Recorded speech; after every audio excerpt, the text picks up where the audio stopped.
Sveiki, mano vardas Aivaras, vedu įvairius mokymus ir šį kartą aš jau noriu papasakoti apie komunikacijos mokymus, kurių pagrindas yra transakcijų analizės teorija. Iš tikrųjų, gan įdomiai gyvenime šitą teoriją atsirado, kaip aš su ja susipažinau. Dar būdamas studentas turėjau anglų kalbos mokytoją, kuriai buvo gerokai virš 80, tačiau jinai tiesiog švytėjo, kiekvieną dieną buvo geros nuotaikos, energinga ir jinai praktiškai kiekvienos paskaitos metu sakydavo: jaunimas, jūs būtinai turite perskaityti šitą knygą. Jaunimas, jūs būtinai turite perskaityti šitą knygą. Na ir jinai mane įtikino, nes tu matai, kad rezultatas yra akivaizdus, kad žmogui iš tikrųjų tiek metų ir jis gyvybingas, energingas.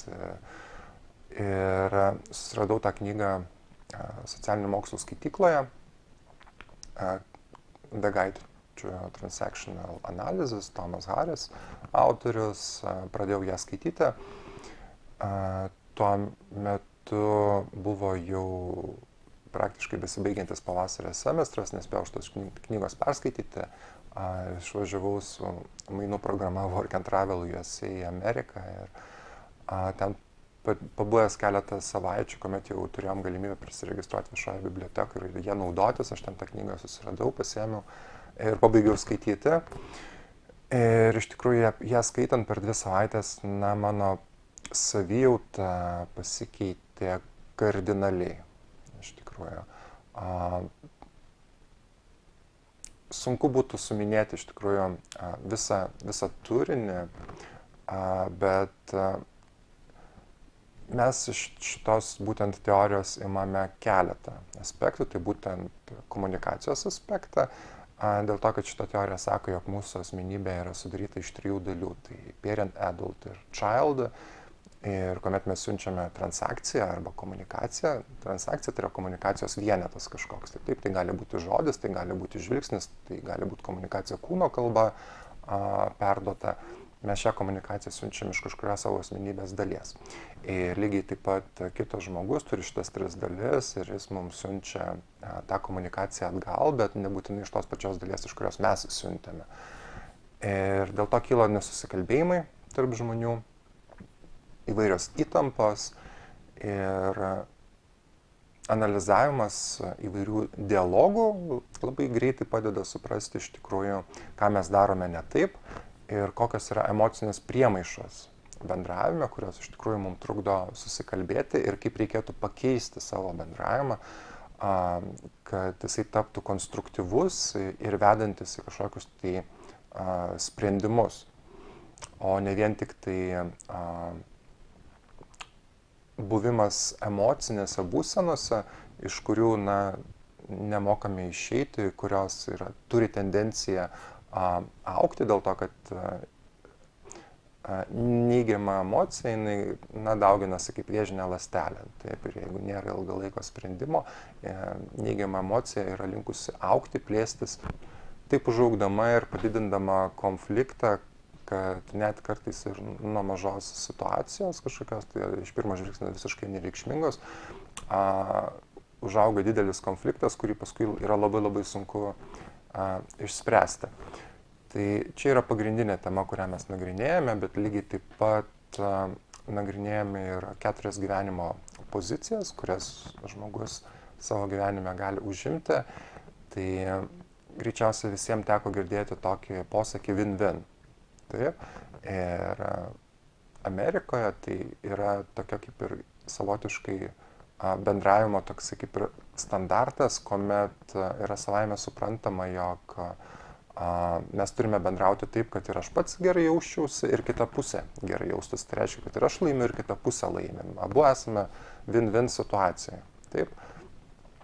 Tai nereiškia, kad aš blogiau turiu jaustis negu kitas ir kitas neturi jaustis blogiau negu aš. Taip, mes abu turime siekti to tokio lygiaverčio tarpusavį bendravimo ir tas yra Amerikoje ir versle, kuomet verslas supranta, jog klientas yra teisus ir tu turi stengtis maksimaliai atliepti kliento lūkesčius tam, kad ir ne vien tik tai tu esi tas, kuris pardaviau, uždirbau, laimėjau, o kaip jau tam klientui sekasi, tai man nebelabai įdomu. Tai Amerika ir verslas iš tikrųjų turi šitą požiūrį, kad ir mano klientas turi būti laimingas, jis lygiai taip pat turi būti laimėtas, aš laimiu, aš uždirbu, bet mano klientas lygiai taip pat turi būti patenkintas maksimaliai preke arba paslauga, kurią gavo. Ir tai yra, kaip ir minėjau, tam tikras ir bendravimo standartas per daugelį metų susiformavęs, dėl to, kad šitai teorijai jau apie praktiškai daugiau negu 60 metų. Tai nagrinėjame būtent 4 gyvenimo pozicijas ir win-win arba I am okay, you're okay.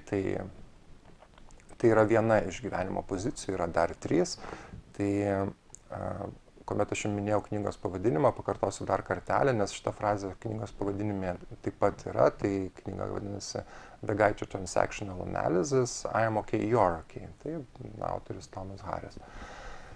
Tai šita tema iš tikrųjų yra savęs pažinimo tema ir žmonėm, kurie darbe turi dažnai bendrauti,